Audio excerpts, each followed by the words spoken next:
karena diyakini bahwa apa yang diharapkan ayahnya telah dapat ia penuhi. Kedatangan Prabu Borosmora disambut gembira ayahnya, yaitu Prabu Cakradewa, keluarga dan kerabat keraton, dan termasuk para kepentingan ksatria kerajaan. Sebagai ungkapan kegembiraan dalam acara tahunan kerajaan digelar pesta dan menampilkan berbagai atraksi antara lain atraksi baksa, diselingi demonstrasi latih tanding keterampilan bela diri para ksatria. Pada acara ini Prabu Borosmora diberi kesempatan pertama bersama kakaknya Prabu Lembu Sampurun II maju ke gelanggang latih tanding. Dengan disaksikan para keluarga, kerabat keraton dan tamu undangan yang hadir, dua ksatria kakak beradik ini menampilkan teknik-teknik bela diri tingkat tinggi yang sangat memukau. Sorak-sorai dan tepuk tangan yang meriah. Rasa gembira kerabat keraton terhenti ketika pada satu gerakan tertentu Prabu Borosmora menarik kain yang dipakainya. Terlihat pada betis kirinya suatu raja sebagai tanda cap perguruan kesaktian, kawadukan dan kedugaan dari ujung kulon Banten Selatan. Setelah acara selesai, di antara kerabat keraton mengadukan kejadian ini kepada Raja Prabu Cakradewa. Segera Prabu Cakradewa memanggil Prabu Borosmora untuk meminta penjelasan tentang kebenaran laporan pengaduan tersebut itu di hadapan ayahnya. Prabu Borosmora mengakui adanya tanda raja itu, segera menyadari kealpaannya. Selanjutnya ia mengutarakan maksud pemilikan ilmu itu tak lain hanya untuk kepentingan bela negara. Dengan arif bijaksana Prabu Cakradewa maklumi apa yang diutarakan putranya Prabu Borosmora itu. Namun segera beliau jelaskan bahwa memiliki ilmu dan kesaktian lahiriah, kedugalan, kewedukan, apapun jenis, sifat dan tujuannya adalah terlarang bagi warga Panjalu karena bertentangan dengan ajaran Papagon Karahayuan. Dijelaskan pula bahwa ilmu yang harus dimiliki adalah ilmu sempurna yang hakiki, yang hanya memiliki pemahaman dan pengalaman. Dengan ilmu itulah kesejahteraan hakiki yang abadi dapat tercapai, dan ilmu itu pula yang bermanfaat bagi dirinya sendiri dan generasi umat mendatang. Prabu Cakradewa selanjutnya memerintahkan Prabu Borosmora untuk kembali berangkat dan mencari ilmu yang dimaksud hingga tercapai, dimanapun ilmu itu berada. Prabu Cakradewa menyatakan bahwa ilmu itu ada dan putranya bisa mencarinya. Menyusul perintah itu Prabu Cakradewa memberikan gayung bumbas, yaitu gayung kerancang, lobang-lobang pada alasnya, kepada Prabu Borosmora dengan perintah bahwa ia Prabu Borosmora tidak boleh pulang sebelum mampu membawa air secara penuh pada gayung bumbas tersebut. Demikianlah perintah itu mengandung arti mencari ilmu dengan kesatria keberhasilannya diukur oleh kemampuan membawa air pada gayung berulang-ulang sekelilingnya secara penuh tanpa tercecer setes pun. Perintah itu disampaikan Prabu Cakradewa dengan penuh rasa kasih sayang, harapan dan keyakinan akan keberhasilan. Dengan membawa gayung bumbas disertai restu ayahnya, maka berangkatlah Prabu Borosmora kembali menjelajahi tatar Pulau Jawa, mendatangi para resi dan pendeta sakti, berbagai perguruan termasyhur. Namun tak satu pun di antara mereka yang mampu memberi ilmu sebagaimana yang diamanatkan ayahnya. Bahkan ilmu-ilmu yang mereka miliki ternyata di bawah kemampuan Prabu Borosmora sendiri. Beliau berpandangan bahwa pada orang yang mampu mengalahkannya saja ia akan berguru serta memperoleh keterangan tentang ilmu sejati yang ingin dipelajarinya itu. Percobaan mengambil air dengan gayung bumbas itu melalui pergerakan segenap kesaktiannya tidak pernah berhasil. Air tercecer mengalir deras hingga habis. Kebuntuan langkah terbayang mengganggu pikiran dan perasaan. Namun keyakinannya berhasil sesuai petunjuk ayah. Mendorong semangat dan tekad Prabu Boroswara untuk berjuang mencari dan memiliki ajaran ilmu yang dimaksud. Kapan dan dimanapun serta dengan konsekuensi apapun yang akan terjadi pada dirinya. Dari Pulau Jawa ia menyeberangi Selat Sunda menuju Pulau Sumatera. Dan melalui jalur hubungan internasional ia sampai di Asia Barat, serta selanjutnya ia terdampar di Padang Arafah, Saudi Arabia.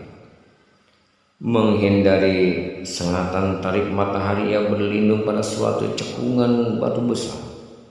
Sambil beristirahat ia bersemedi memohon kepada Tuhan agar diberi petunjuk dan jalan kemudahan untuk memperoleh ilmu yang diharapkan. Rasa frustasi kembali timbul. Namun ia yakin tidak akan mungkin ayahnya akan mencelakakannya, sehingga semangatnya tumbuh dan sampai. Kemudian ia ditegur seorang tua berpakaian putih bersih, dihiasi rambut dan jenggot yang putih bersih pula.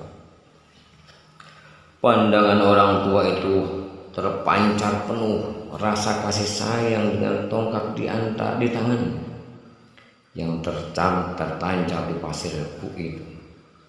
Beliau menyapa Prabu Boroswara.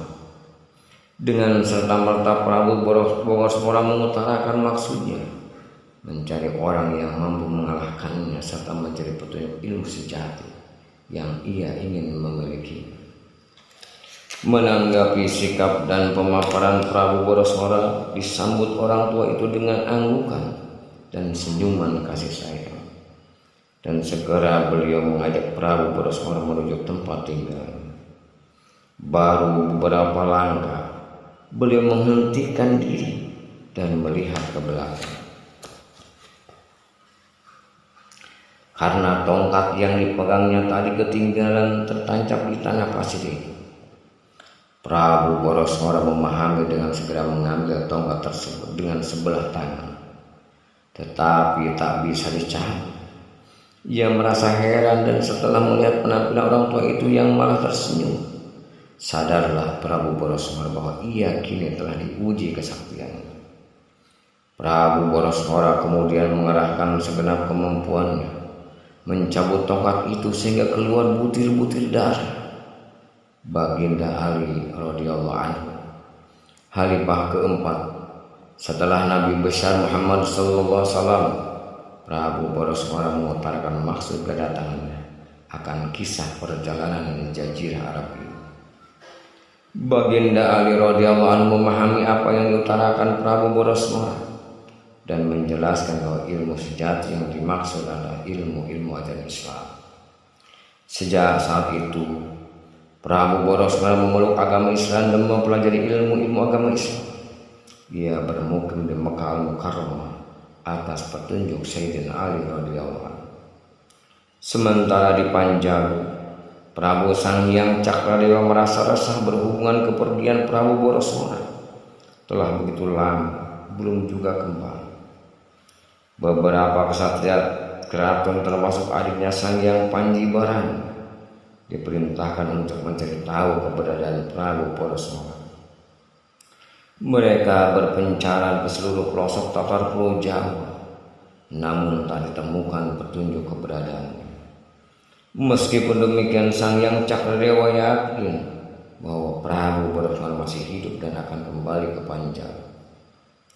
Keinginan Prabu Sanghyang Cakradewa untuk turun tahta dan pergi bertapa tak dapat menunggu kedatangan Prabu Boroswara. Beliau pergi bertapa membangun tempat petapaan di Cipanjalu, sekitar 4 km arah utara kota Panjalu sekarang. Tahta kerajaan untuk sementara diserahkan kepada Prabu Lembu Sampulur II. Di Mekah setelah dipandang cukup menekuni ajaran dan ilmu-ilmu keislaman, Prabu Boros Ngora bermaksud pulang ke Panjang. Niatnya ini disampaikan kepada Baginda Ali radhiyallahu anhu. Kemudian cis dan pakaian kehajian pemberian Sayyidina Ali dibawa ke Panjang. Baginda Ali memberi nama kehajian kepada Prabu Boros Ngora yaitu Haji Abdul Imam, lengkap dengan seperangkat pakaian kehajian.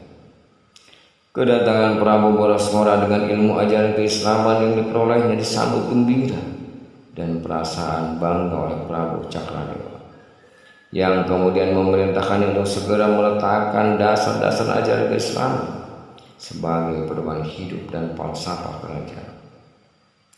Perintah itu diwujudkan dengan pengangkatan Prabu Boros Ngora sebagai Raja Soko Galuh Panjang, disertai kelengkapan tugasnya memindahkan ibu kota kerajaan dari Daya Luhur ke areal Situ Lengkong Panjang, sebagaimana terungkap pada titah Sang Hyang Cakradewa.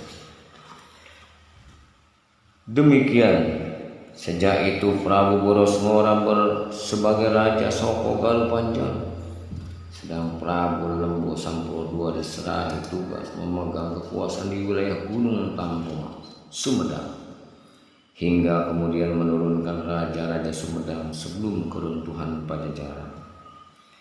Petunjuk yang diberikan Baginda Ali kepada Prabu Boros Ngora adalah segera pulang ke Panjang dan ajarkan agama Islam.